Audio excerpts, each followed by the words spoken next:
આ જાલમુડીએ તો આખો દેશ હલાવી દીધો, એટલે હવે પ્રીતિ ઘેરે બનાવે છે જાલમુડી, કારણ કે પ્રીતિ છે બંગાળથી। તો આપ રેડી હો? हाँ, सब कुछ ले लिया है। કારણ કે હવે અમારે બધાને જાલમુડી ચાખવી છે કે આવું બધું તો જાલમુડીમાં છે હું। अभी पता चल जाएगा। તો અહીંયા અમે બધી વસ્તુ રેડી રાખીએ, તો હવે ફટાફટથી પ્રીતિ બનાવી નાખે। હાલો મમ્મી, તમારે જાલમુડી ખાવી કે નહીં? ખાવાની જોઈને પ્રીતિ બનાવે। પપ્પા તમે શું કહેવા માંગશો?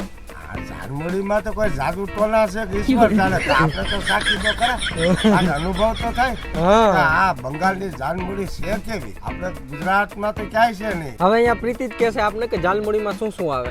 हम तो दे रहे खीरा, प्याज, कच्चा मिर्ची, ग्रीन चिली, धनिया पत्ता, फिर मूंगफली और जो भाजा मसाला बोलते हैं वो नेसेसरी है, और प्लस सरसों का तेल। એટલે જો આ સરસોનું તેલ है ना, ये मस्त वस्तु है। આ સરસોના તેલ વિના કોઈ દી જાલમુડી બને નહીં।